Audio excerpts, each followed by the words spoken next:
happened in 24 hours. So fast, I'm still wondering if it really happened. So fast, I still ask myself if there were really such people. Was there a Winter? A Scanlon? Or Marla? Could there be men like Hobry, like Panama? Out of nowhere and gone again, and in one day. I couldn't be sure, I guess, if it weren't for the album, and if it weren't for Alan Pierce. Well, you remember Alan Pierce, Washington's official, unofficial source.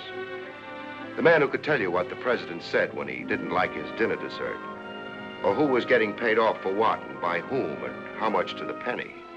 In fact, the top man of Washington's political columnists. Naturally, his return to the hometown stirred lots of interest. For us on the Herald, where he had once worked. And especially since the first thing he did on his arrival was to check into the Belden General Hospital. And maybe you remember, too, at just the time when 22 million anxious readers were waiting for his promised expose of the contents of the Argyle album. The thing he'd been building up in his columns for about 2 weeks before.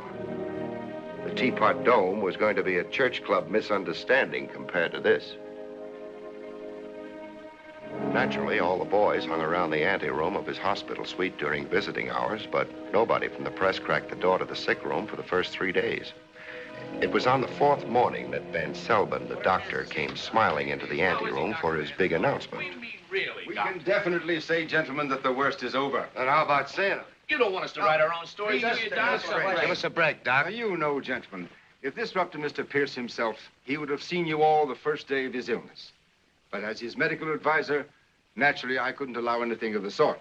However, today, and a good deal on Mr. Pierce's own insistence, mind you, I'm going to allow you to see him. Now, just a minute, boys. We can't all go in at once because Mr. Pierce is still a very sick man. There can be a few interviews, brief and one at a time. I suggest that you gentlemen draw straws or something for turns. That is, except the man from the Herald. Mr. Pierce has expressly asked to see him first. Oh, what do you mean? Is the Herald representative? Right here, Doc. Oh, would you care to go in now? Right with you, Doctor. Oh, Pinky. Yeah? Doctor, this is Mr. Melvin Pincus, the Herald's best and, believe me, quietest photographer. He's very good for patients. I wanted to... I'm afraid not, Mr. Mitchell. Okay, Doc. Stand by, Pinky. Right. Nurse?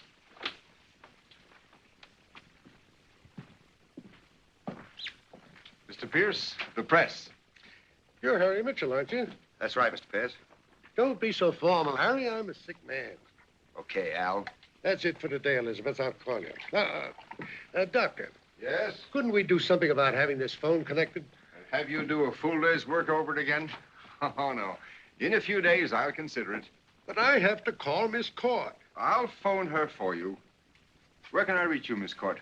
I'm holding Mr. Pierce's reservations at the Copley. I'll be there most of the day. Good. Thank you, Doctor. Bye, Mr. Pierce. Now, if you gentlemen will allow us a professional moment or two, in another field, that is. So you're young Mitchell, eh? My, how time flies. Please, please. Maybe you can tune in my Sunday broadcast. On Sundays, I listen to the Philharmonic. Less static. That's the trouble with doctors. They think everybody's as interested in living as they are in keeping them alive. Don't let him overdo it. I'll be in the 5th floor laboratory, nurse radiology. Doctor. I wish everyone shared your opinion about doctors. Well, it makes you feel old to see the youngsters coming up. You'll know what I mean sooner than you think, Harry. I'm beginning to get a few hints already. You're not really old till you stop going to your friends' weddings and start going to their funerals. I spoke to the old man on the phone. I told him send over the Herald's next Alan Pierce, and he sent you. You consider that a compliment? Compliment? I'm going to hit him for a nice fat raise. Well, Harry, have you got all your questions all written down like a nice little reporter should? I don't work that way. Good. Neither do I. I thought maybe you wanted to know the secret of my good health. Or maybe you're just the same as everybody else, curious. And you want to know what the Argyle album is and what's in it. That's about it, but that's your business, whatever it is, so I can't ask. You're a smart boy. But I'll ask it anyhow. What is the Argyle album? Well, how shall I start? You not really going to tell me? Well, it's not the safest kind of information to know, Harry. Of course, I know you don't care anything about that. And it's got to the point where I feel as though I ought to share it with somebody. Somebody who thinks like me. I've also got to ask you not to use this unless I'm not in a position to. That's a deal. Well, you know what an album is. This is quite a fancy-looking one. It's white tulle leather-bound, and a flaming crimson double-headed eagle crest on it. Here's a photostat of the cover. This is it, huh? Yes. It's a handsome item. Maybe you better take it easy, Mr. Pierce. You were gonna make it Al. Okay, Al, maybe you better take it easy. No, I'm all right, Harry. It's, I guess, I feel a little dizzy. Do you want the doctor? He lay back on his pillow, breathing hard. Just a drink. He looked bad, his skin a yellow white. His head was cold and sweaty. There was a thermos bottle on the bedstand that turned out to be empty.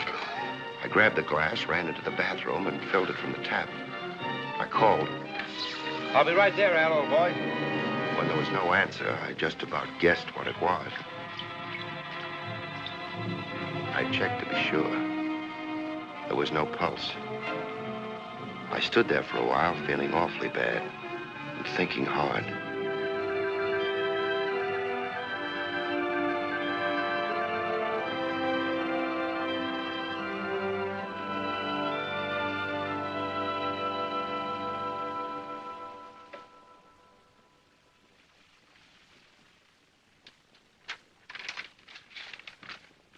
Pinky. Here I am, General. Is he going to pose? Yeah, he's going to pose. Come on in. Look at him, Pinky. He's dead. Huh? Passed out while we were talking. This is our bead, Pinky. It's big. I don't want those other tin horns out here cutting in. What are you going to do? I'm going to phone the paper from a pay station. Then get the doctor. You stay here. You're not going to let me alone with him. An old hound like you, are you kidding? Okay, General. Does Mr. Pierce need anything? No, he's all right. He just doesn't want to be bothered. Don't let anybody in. Harry, we've been waiting a half hour. That's tough. Don't be up. That's the nice thing about newspaper work. None of that debasing competition one finds in other professions. What's that? I don't know. They just called me. Oh, who are we waiting for? Dr. Van Selby. Hey, Doc, can we go in there now? You said What's going on in The newspaper boys knew that something was up. Nobody would let them into the sick room.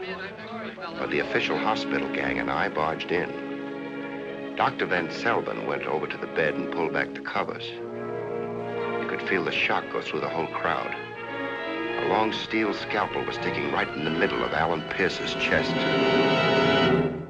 You grabbed the thermos and it was almost empty. all empty, Lieutenant Sampson. I'm not changing my story yet. Some stories are too pat, Mitchell. Dr. Van Selben, Yes, sir. in your opinion, did the patient die from a heart attack, as our reporter friend here claims, or from the knife wound? I can't really tell yet. My autopsy will be conclusive. Indications are that it might be either. You see, in either case, the heart was stopped. The heart usually stops in a case of death, doesn't it, Doctor? The only thing is, I took his pulse before I left the room. There was no pulse.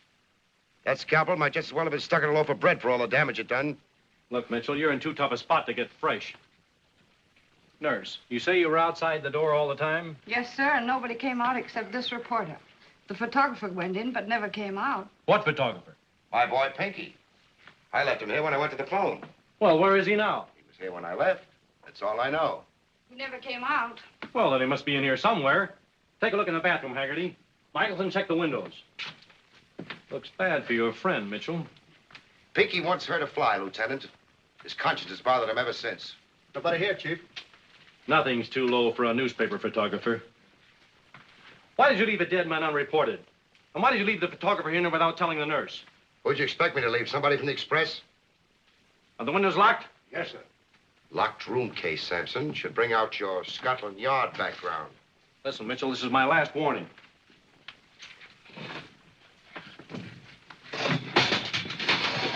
Dr. Van Selden, Haggerty. Michelson, go after him. Okay, fellas, you can go in now. They want to see you. The crowd going in met the crowd coming out, and I was out of the hospital while they argued about it. First, I lost myself in downtown traffic. I had to time myself against the dragnet. I figured all I needed was time and luck. I walked right through the Copley lobby, and nobody said a thing. Time was with me.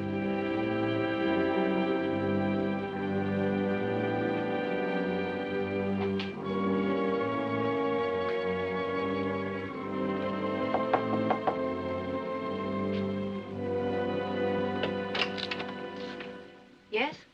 I'm a friend of Mr. Pierce's. Well, Mr. Pierce isn't here right now. He's in the hospital. He's ill. Yes, I know. Remember, I saw you in Mr. Pierce's room at the hospital just as you were leaving. My name is Harry Mitchell. I'm from the Herald. Oh, yes, Mr. Mitchell. Come in. Thank you. Something I can do?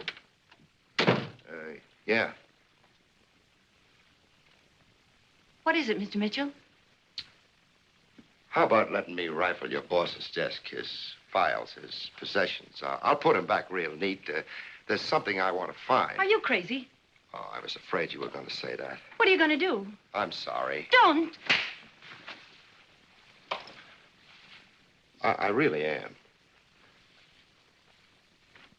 I searched that sweet top and bottom, but if Pierce ever had the Argyle album, he took no chances having it around. Alex, you'll have to do this for me. No, never mind where I am. Just do it. There are only those 5 names in Pierce's address book from this city. Check on them and check what relationships they've had with Pierce, if any. And, yeah. Yeah, no. Don't tell anybody. I'll call you later. Goodbye. I found his personal address book. Pierce had Washington phone numbers in the book of the kind that never gets into public directories. But there were a few in my town that had checks after them. And one was a query on Worcester Street, down by the waterfront. Not the kind of neighborhood Alan Pierce usually socialized in. Just for safekeeping and future reference, I put the photostat of the album's cover that I got from Pierce into an envelope and sent it to myself. My, what a mess. How do you do, sir? I see you've anticipated me. What do you want? You've been thorough in your search. You've no doubt been rewarded. Look, Heavy, you don't belong here, so get out. I wouldn't try violence if I were you, friend. You see, I happen to carry this archaic but effective weapon, in which I'm an expert in the use of.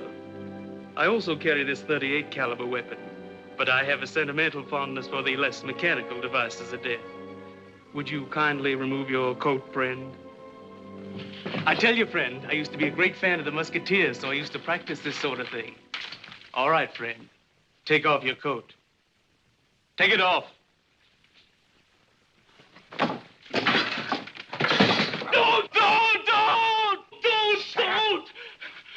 I thought you was gonna kill me. I thought you was gonna kill me. I haven't made up my mind yet. Get up. We had a rough moment there, didn't we, my friend? Roughest is yet to come. What are you doing here? Not a thing, friend. Answer the question. That ain't fair, friend. You know what I'm here for. Okay. Get in there. Hurry up. How do you do, man? Get in here. Your pleasure, Colonel.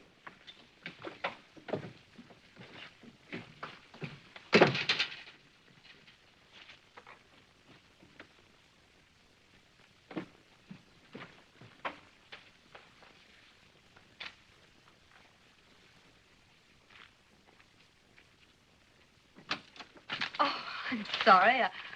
I was about to knock. Oh, I see. I was on my way out. Is Elizabeth here? Elizabeth? Miss Court, Mr. Pierce's secretary.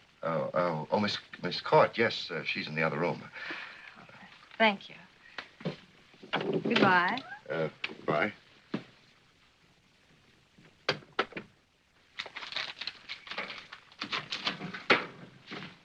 Where does a guy go when he's wanted by the police? I had things to do and things to find out. But I also needed a place where I could sit down and think things through. Then I remembered I was carrying a key from my pal Whitey Walsh's apartment while he was sunning himself somewhere in Florida. At least nobody could figure my going there. At least so I thought.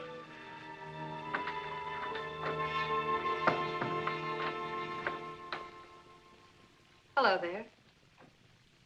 I wish you'd decided to open the door. What do you want? May I come in? It's your risk. How did you follow me here? Do you have a cigarette? I just finished a pack. How did you follow me here? Is it so unusual for you to have female visitors? This place belongs to a friend of mine. He's been in Florida for a month. Nobody, least of all you, knows he lent me a key. Shouldn't be so difficult to figure out. Stood at the window, saw you leave the hotel, and noticed the cab number that picked you up. You know all kinds of tricks, don't you? Few, Mr. Mitchell. You may call me Marla. How did you know my name? Why, it's in all the papers. And a very good picture of you, too. You're a famous fugitive, and I consider this quite an honor. Let's get to the point. You got to Pierce's hotel room before I did. I want the Argyle album. Just like that. No, not just like that. I could be nasty, you know. After all, the police want you. Somehow, Marla, that doesn't worry me. I don't think you have much traffic with the police. An astute youngster. Thank you. I like you. I like you, too, but I haven't time. I'll give you $500 for it. I haven't got it. 1,000. I don't even know what it is. What is the Argyle album? 10,000. Without a breath. It's quite a jump. 10,000? I'm really sorry, Marla. It's all I wanted to know. It's not for sale. Very well. Mr. Winter, Mr. Hobray, Mr. Mitchell. How do you do, Mr. Mitchell? And Mr. Scanlon, since this seems to be such a friendly occasion, Mr. Mitchell. Oh, I forgot to tell you. Never offer a cigarette light to a woman of questionable background. Oh, he had a gun. I didn't think he was the type. He's not very cooperative. He won't perform, not for love, nor for money. Very stubborn. She really didn't try love, Mr. Winter.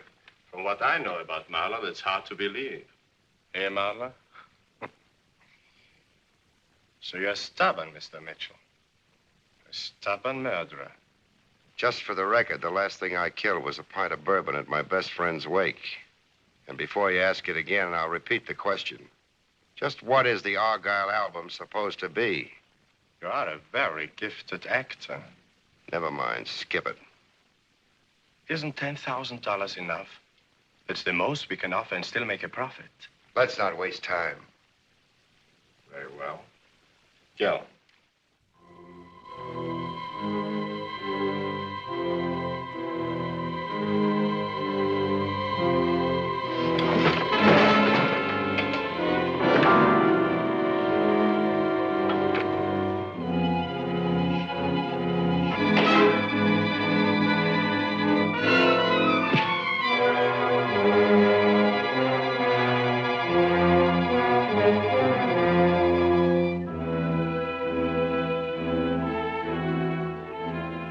Saw a ragged, starving man in the refugee lines of Europe.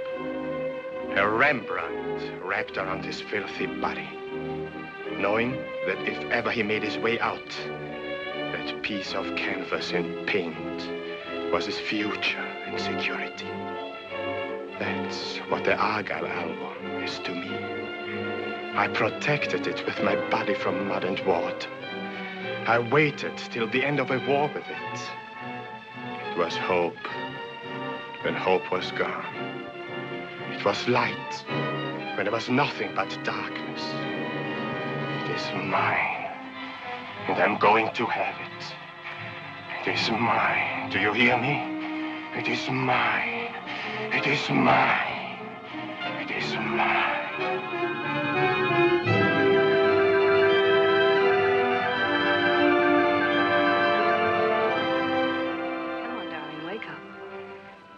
You're going to be all right now.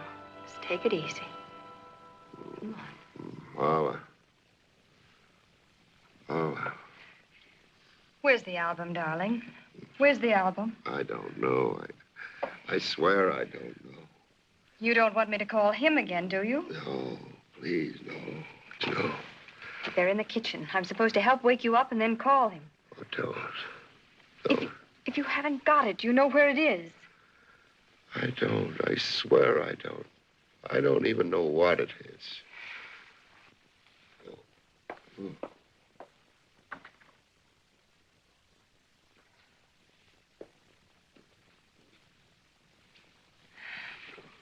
I believe you. At least I'm fool enough to be willing to believe you.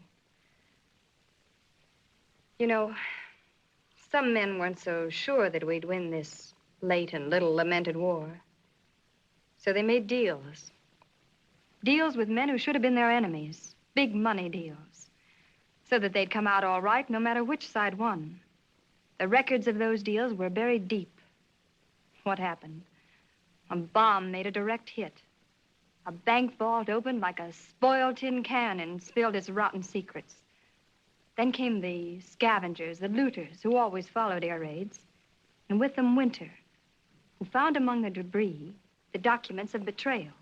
Winter had lived in America before, recognized the names and inscribed, and knew that he had found a fortune in blackmail. I see. He had to wait for the war to end, outlast an occupation, conceal a record, and get to America. That wasn't easy. Then he had to work out a careful system of extortion because he was dealing with men bigger and more dangerous than himself. That wasn't easy either. And after all that, a simple, almost silly accident deprived him of the album. Naturally, he wants it back. Badly. How did he lose it? Well, hiding places for items such as these often present a problem. I speak from certain experience. Well, Winter chose a good place, a public locker in a bus station. How was he to know that a 1,000,000-to-1 twist of fate would lead a band of hoodlums to that particular locker? They blew up a section of the lockers with a dynamite stick and sold the album along with other stored items, and has been missing ever since.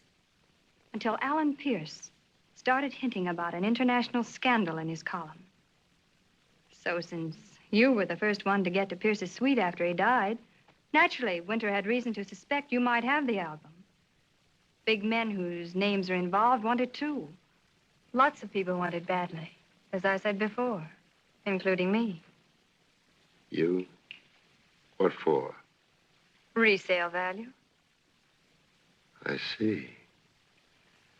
That's a comparatively decent motive. I'm a comparatively decent person. Yeah. Yeah, you are.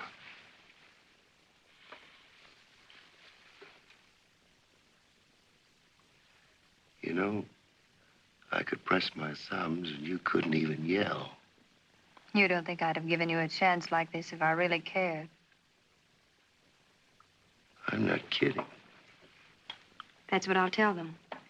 That you choked me and I couldn't yell. You go down the fire escape. I'll give you plenty of time before I call them. I don't figure it. What's in it for you? I'll expect to hear from you. I'm at the Hotel Wilmington. Okay. You asked for it. Don't be afraid. Winter will look for the bruises. It was a funny experience, choking a woman deliberately. I squeezed pretty hard, scuffing bruises at her throat to make it look good. I got so mixed up, I didn't know what I was doing, and I stopped once and kissed her very hard.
you practicing. What time is it, huh?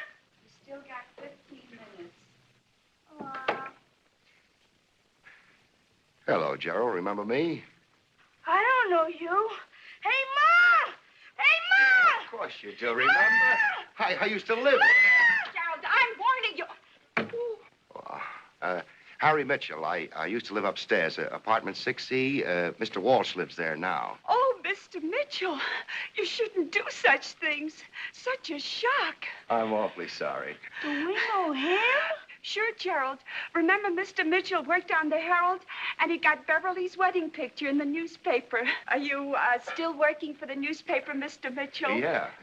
Well, what are we standing here? Come in the front room. We'll talk comfortable. Well, I can only stay a minute.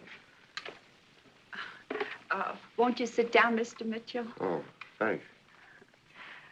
Oh, you'll pardon my asking, but frankly, Mr. Mitchell, how did you get in our bedroom? Oh, Whitey Walsh is in Florida, and he lent me the key to his apartment. Some fellows played a trick on me. They locked me out on the fire escape. I took a tumble on the way down. Oh, never mind. You can't go back looking like this. Here, give me your coat. I'll fix it. Oh, it's fine. Thank you. Do you have a phone here? Sure, there. Help yourself. I'll fix this in a jitney. Thank you. Gerald, your lessons. You're not finished yet.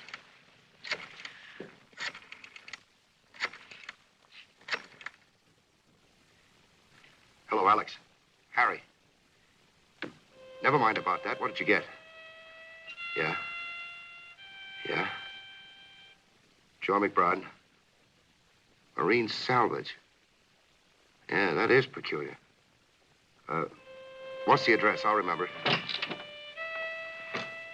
Oh, Alex, please don't tell any... Hello, Ma. Did you bring the rye bread? Oh, I'm sorry, I forgot it. It's all right. Gerald will run down later. I'm listening. Yeah. It's Mr. Mitchell, an old friend. Okay.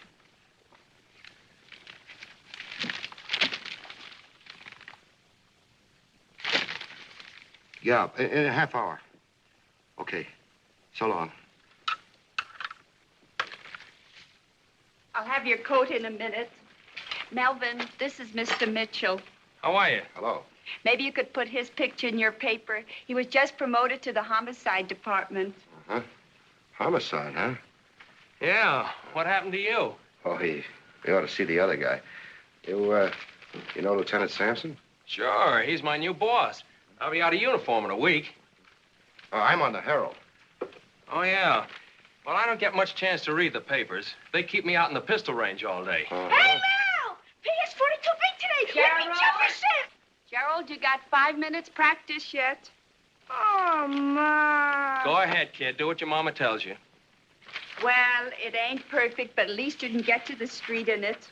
If St. Louis splits games today, I'll probably win the pool. You follow baseball, Mr. Mitchell? No, but I will. Well, thank you very much, Mrs. Rubin. It was a pleasure. Melvin, what's the news? Just a minute, Ma. Well, I thank you again. I really must go. It's too bad. When you lived in this building, Melvin was in the Army. Remember, Melvin, I sent you Beverly's picture? Mr. Mitchell got it in. Oh, yeah. I got that letter in Rome. Melvin got 2 Bronze Stars. He would have gotten the Congregational Medal, only his sergeant was jealous. Ma, not congregational. Congressional. Besides, it ain't true. Oh, I'm sure it was. So long, Mel. So long. Hey! I'll give your regards to the lieutenant. Yeah, do that. Say, it's a shame you had to move out of here, but if you got better situated now... Yeah, well, so long. So long. You know, Ma, it's a small world. Him mentioning the lieutenant, the station...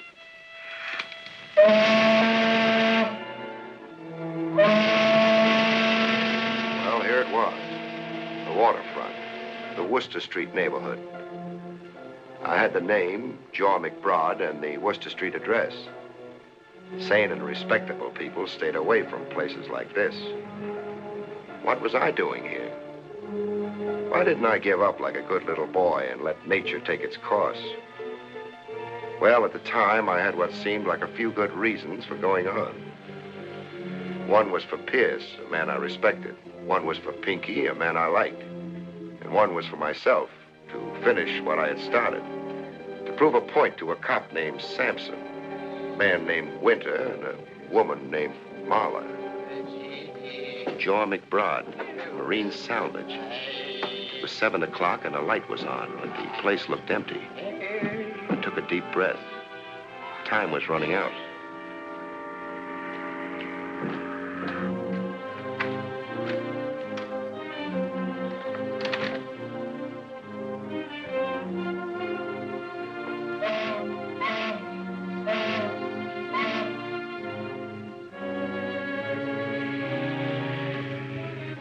What do you want? I'm looking for Mr. McBride. Are you Joe McBride? That's my name. What do you want? The album.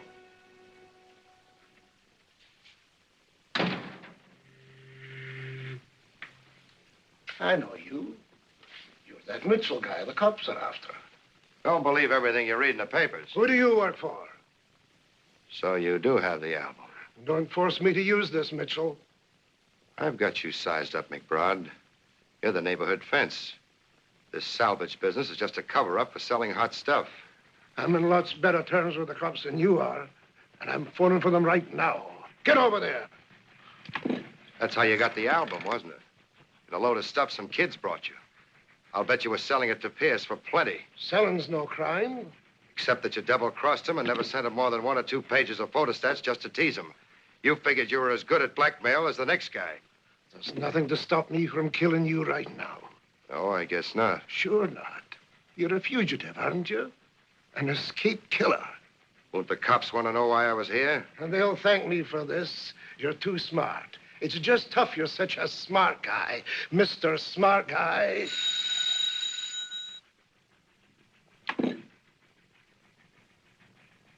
Hello? Aye?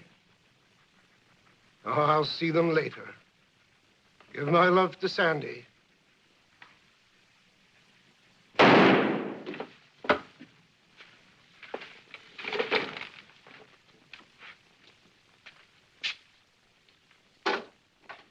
You are fortunate, friend, that I have the mate to the one you absconded from me. You are going to say thanks for your life being saved. Thanks. Now, where were we? Looks like I'm right where I was 30 seconds ago. Not necessarily, friend. We might be able to make a deal. We might. How'd you catch up with me? It was through your kind offices that I first met Elizabeth. Elizabeth? Miss Court, poor Mr. Pierce's secretary. A very nice girl. Alabama born. What did she do? Tell you that Pierce had made a deal with McBride? That's the general idea. How'd you get here? Not that it's not nice to have you. I found an address book in Pierce's apartment. It was the only address in this city that I couldn't understand being in there. You look pretty banged up.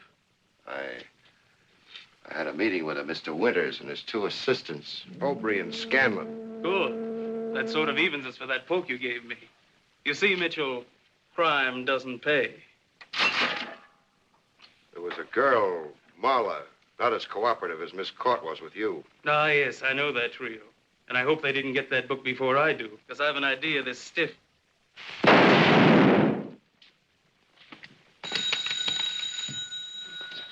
Where's the album? Is it here? Is it here?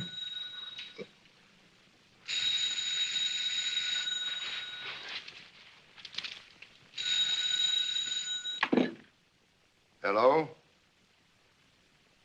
He isn't here. Just a friend. No, Mrs. McBride. Your husband left no message. When a smart guy's licked, he gives up. I consider myself a smart guy. So, first I went home and picked up the letter I'd sent myself, and then I delivered myself to my true, tried, and sweet-tempered friend, Lieutenant of Homicide, Samuel Seward Sampson. You reporters sometimes get the idea we're playing some kind of game here. You forget we're servicing the community, protecting it against lawlessness and crime. I did the best I could. I phoned you the minute I got my wind. You gave us a bum steer. Bum steer? I saw them shoot each other. Now, we found the big guy in the white suit, buried dead. But there was no little guy. Well, he was in no condition to go walking the last time I saw him. Well, he wasn't there. I'm only telling you. Okay, it doesn't matter. We'll pick him up. And now, what do you expect us to do with you? Book me on suspicion of murder. The murder of whom, may I ask? Alan Pierce. Do you want to confess? For something I didn't do? It's not bargain day today, Lieutenant. No, I guess not. Nobody loves a policeman. What's wrong? Did the autopsy on Pierce come through? I was wondering why you gave yourself up. Yeah. The postmortem on Pierce came through an hour ago. Died of heart failure. Like I said. Yeah. I hate to be an I told you so. But only because he was so overdosed that even a normal heart would give out. And his was bad. Overdosed? You mean poison? The same thing, too much medicine. And Dr. Van Selvin, who gave it to him, is gone. Took a powder. So unfortunately, Mitchell, you're not even runner-up for a suspect now. Why, unfortunately? Because, frankly, Mitchell, I don't like you. You're not my type. Uh-huh. How about the scalpel that was stuck into Pierce? So far, it doesn't mean a thing. It didn't kill him anyhow.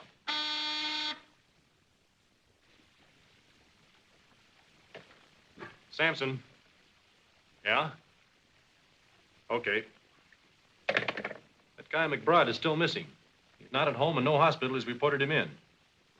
Say, maybe the guy that stuck the scalpel into Pierce just wanted to create suspicious circumstances around the death to make sure there would be an autopsy. Well, that's an angle. Otherwise, you'd never known about the poison. You'd have accepted Van Selvin's certificate for ordinary heart failure. You want to work for me, Mitchell? You've got powers of deduction. No. How about Pinky? Well, I could hold you for his murder, but I don't think we can make the motive stand up. Besides, there were fingerprints on both scalpels. Not yours. I think Pinky just got in somebody's way. How'd the guy that stuck the scalpels into both of them get in and out of the hospital room? Look, Mitchell, do you want to be held? Oh, no. No, thanks. Well, then stop asking me questions I can't answer. Besides, there's another angle in this thing that you don't even know about.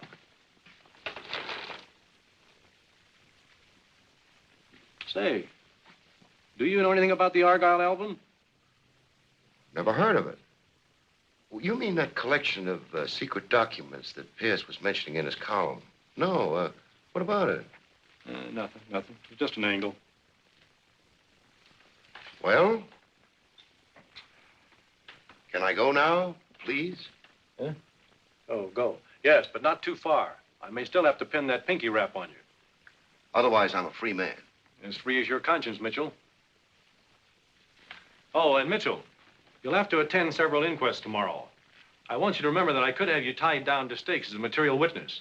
But I'm letting you go home tonight out of the goodness of my heart. So go home.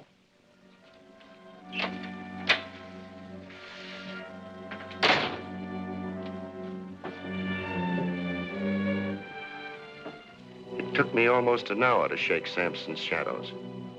Even then, I wasn't sure. Marla had said the Hotel Wilmington, so that's where I went.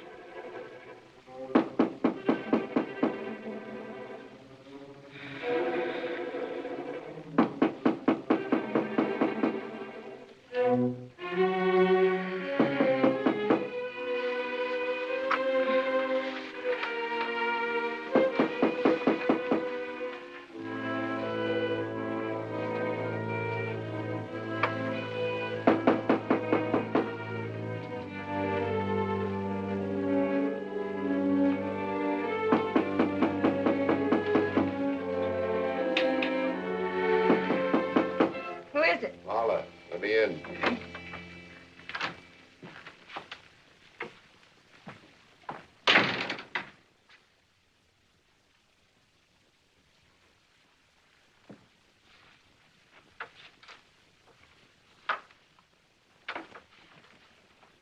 Looking for something? Perhaps I can help you.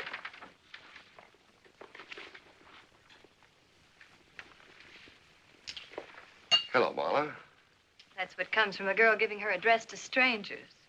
How would you like to have a little business talk with your Uncle Harry? Certainly, darling. Where are the boys? Next floor down. Still together, huh? Winter was a little upset about your leaving without his permission. but decided it was better that way after all. I'm afraid you'll have to explain that one. I'm a little slow. You left a trail, and the trail led farther than any had before. It couldn't be that that's why you let me go, could it? That's typical male gratitude. Call it what you want. I led you to McBride. What'd you get from him?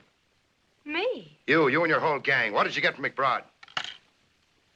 Who do you think you're questioning like that? Don't tempt me or I'll answer that one. Why, you... Oh, you double-crossing... You leave me alone. You leave me alone. With pleasure. Why?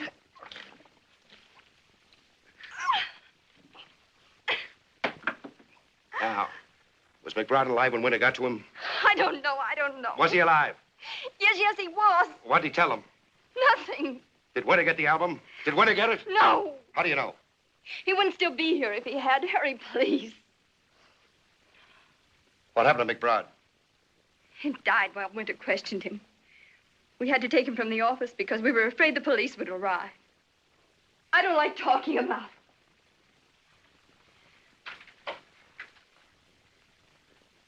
McBride will be glad to hear that one. For the man who shot him, you're certainly taking on high moral airs. You still haven't got me right, Marla. Panama killed McBride. Panama? That Southern guy. Oh, his name was Archie. Archibald Boleyn. Who was Panama, by the way? I think he was working for someone else. And who's that someone else? Harry, I don't know. That I swear. Sure he wasn't one of your outfit? I wish he had been. How's that? McBride said that Archie might have gotten the album. Come again? When Winter was questioning McBride, he pointed to Archie's corpse and said, ask him. Well, if I stay around here any length of time, I'll learn a lot of things. You just said that McBride died without saying anything. Well, he didn't really. What's the matter with you? Can't you talk straight? You just told me that McBride said something about Panama getting the album. What do you mean by that crack? Harry, I don't know. I'm no mind reader. It meant to Winter that at least McBride had known where it was. That must have been great for McBride. What did Winter do to make him talk? Please, Harry.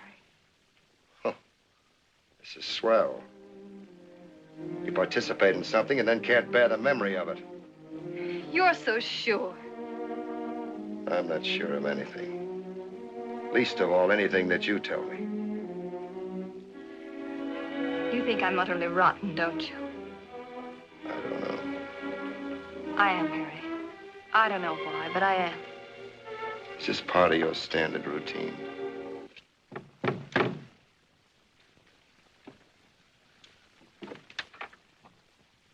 Let me in. Come in, Mr. Mitchell. Come in. Get over there. I assure you, Mr. Mitchell... Get over there.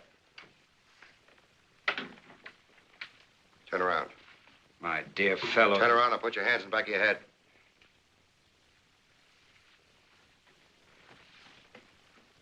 Where's your gang?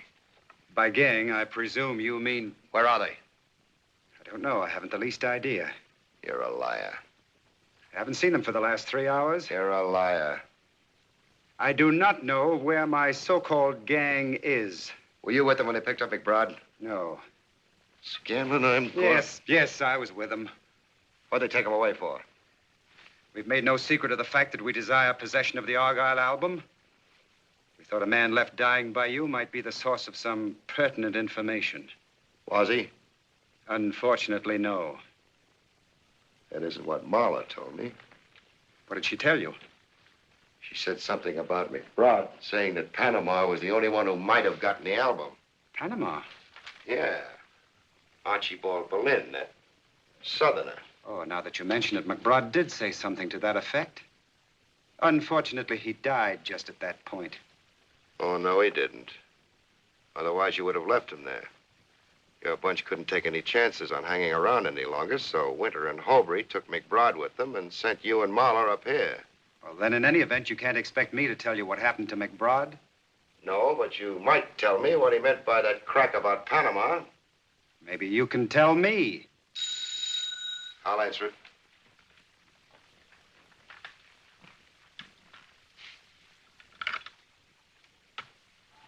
Say hello. Hello, Scanlon speaking. Tell him you'll take care of it. I'll take care of it. Goodbye. Goodbye. Now, might I ask who called me? You might not. To get back to our discussion, then, what did McBride mean about Panama?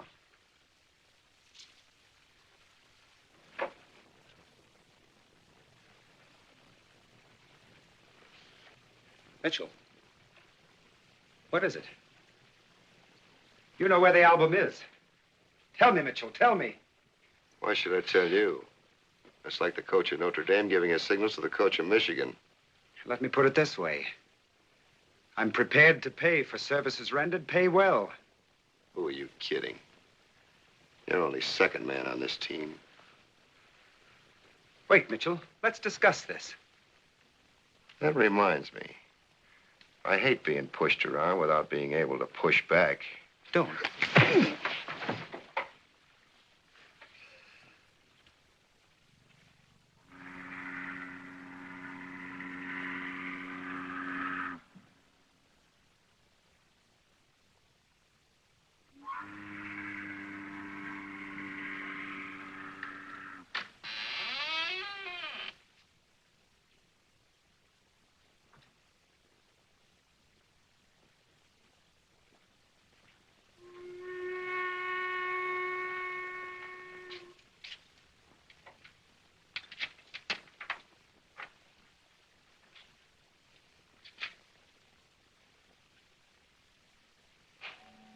All right, Mitchell. Raise your hands and come out.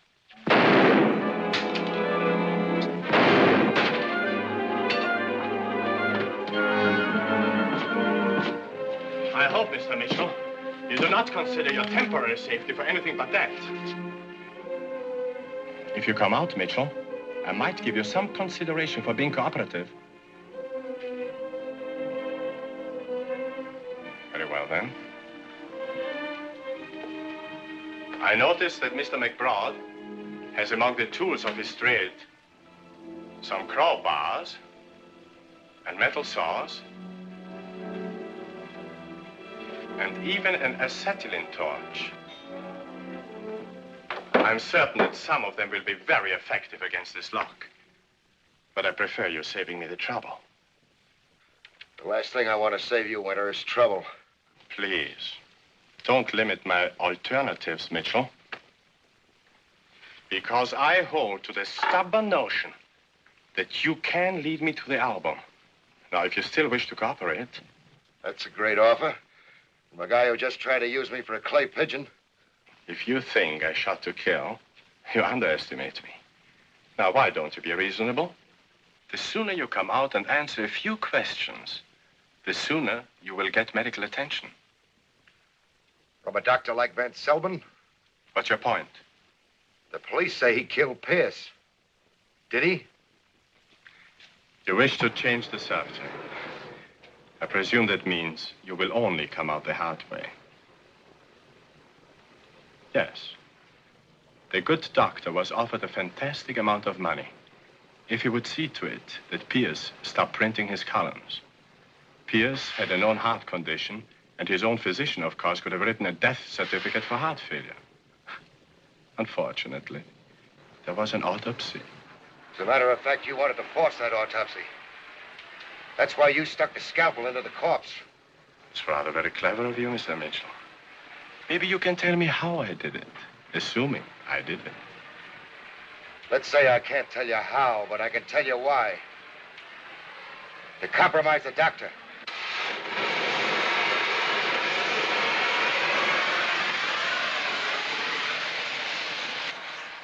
Don't let Gil's words disturb your train of thought. You were telling me I wanted to compromise the doctor. I've thought harder about this than I have about anything else in my whole life. The only way I can put things together is like this. There are not one, but two men whose names are involved in that album, each seeking with his own group to beat the other's time. One of these acted first. He had Pierce killed. That was the one who had Van Selbin in Panama working for him. Then there's another name in the album. My guess is that it's yours. You're no more Mr. Winter than I am. The original Mr. Winter, or whatever the name of the man who smuggled the album out of Europe, you took care of when he tried to blackmail you and your friends. And you're the other big shot. Mr. Big Shot and traitor. Your theorizing fascinates me, Mr. Mitchell. But it's only theory. Still, it explains why you stuck the scalpel into Pierce, compromised Van Selvin, and indirectly his boss. Still, only theory.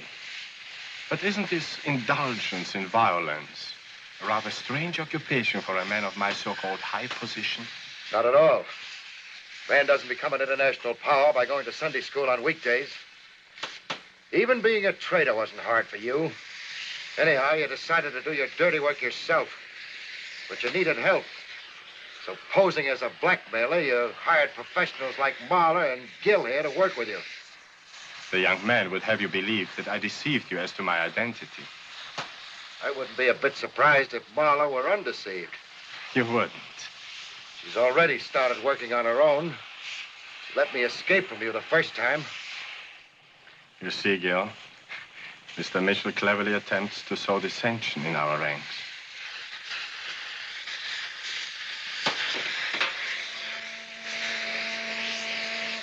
And for your impertinence, Mr. Mitchell, I wish to notify you that you have perhaps 30 seconds in which to formulate an apology.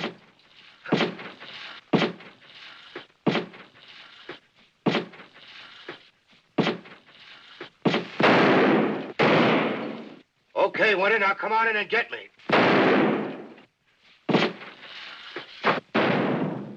When a rat can't be reached any other way, he can always be burned out. There's one more thing you didn't count on. Make it fast. I can do a little more than tell you where the album is. I have it with me. You're a liar. I have it right here. Show it to me, Mitchell. I thought you said you respected my intelligence. Gil, did you ever see the album? It's a leather book. Stamped on it is a crest containing a double-headed eagle. Then the claws of the eagle is a lamb with blood running from its wounds. There's a written inscription woven across the top.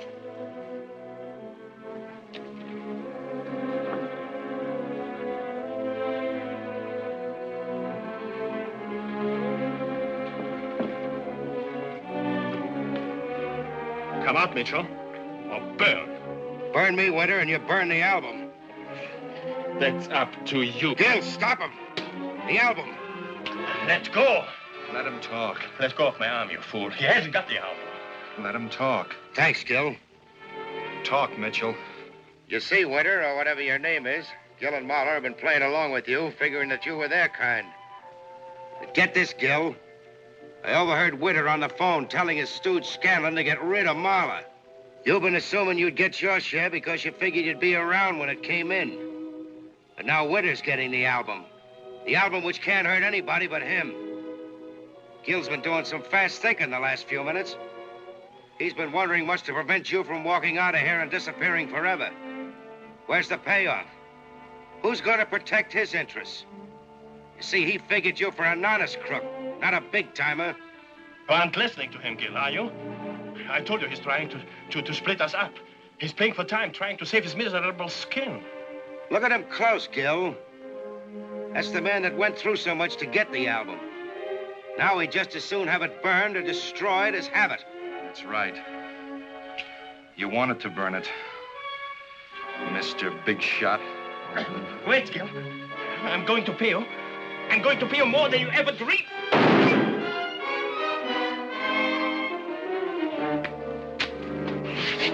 Look it, Gil! Look it! Oh, Gil, you're crazy!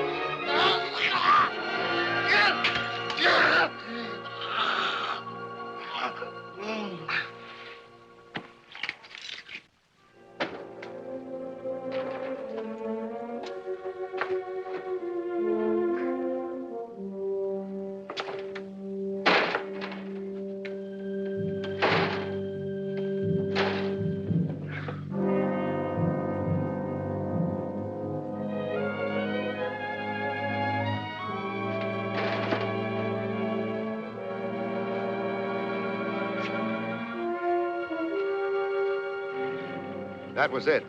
I went to a doctor, and while I was being patched up, it hit me. The album had been in the careful hands of the United States Mail, where Joe McBride had put it for Alan Pierce before he knew Pierce was dead. That meant Miss Court, Pierce's secretary, now had it. I called her and made a deal for the album. We agreed to meet at the airport.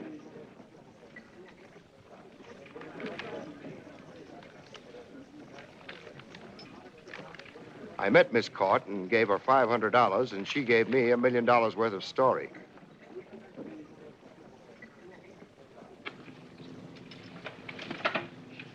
Flight 23 leaving in 15 minutes from Portal B. Flight 23 leaving in 15 minutes from Portal B. Flight 23 leaving in 15 minutes from Portal Lovely B. flying weather. I thought we agreed on the phone to meet at your hotel. Is that what you said? We must have had a bad connection. Phone service on my end was perfect.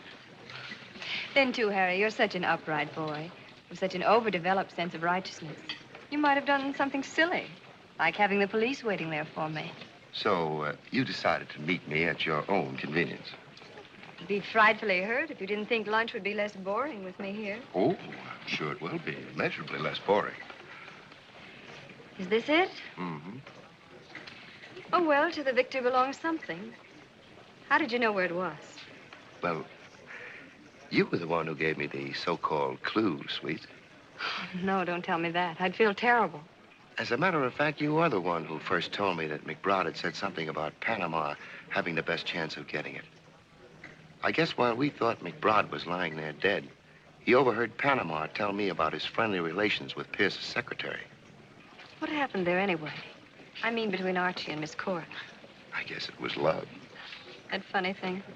She told me she said something about him being a real gentleman and treating her like a lady. Wish a few more of you men would try it. Anyhow, that was the reason for McBride's remark.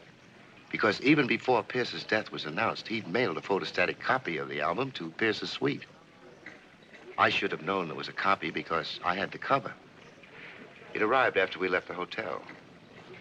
I see. And McBride realized that Elizabeth was helping Archie. And he could have gotten a copy of the album from her if he hadn't left and gotten killed. Ticket desk immediately. So this is it. Ross, please report to the ticket desk immediately. Still worth a lot of money, Harry, to at least one man who can afford to pay it.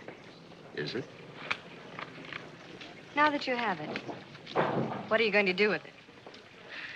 Well, that's hard to explain, Marla. I feel sort of a obligation or a duty. You mean to your paper? That, too, but more than that, to Alan Pierce. I see. You're going to take up where he left off. That's about it. It'll be a big break for you, Harry. A hefty byline, maybe even a column syndicated. You'll get rich in your own way. He big scandal monger. That's why I said it would be hard to explain to you. You're a fine one to talk. Oh, it's great to be on the winning side. All you respectable crooks hang together, and we just hang. Well, I quit the Campfire Girls a long time ago. I'm afraid I'm a little too tired to answer that. Flight 44 is now arriving at Portal A. Goodbye, Harry. Flight 44 Goodbye, is Mama. now arriving at Portal A. Flight 44 is now arriving at Portal A. Listen, darling, we belong together. You're smart and brave and... Would you kiss me goodbye, Harry? That's not a difficult assignment.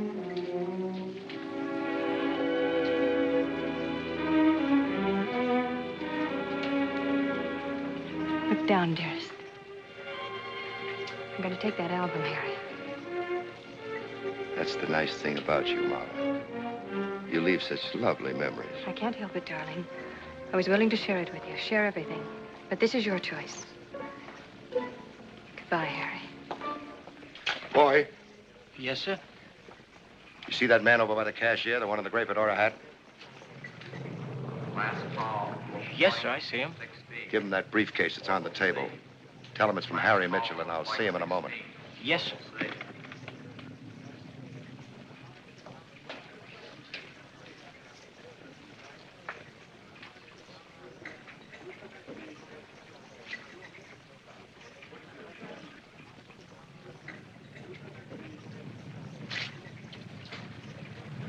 Hello, Lieutenant.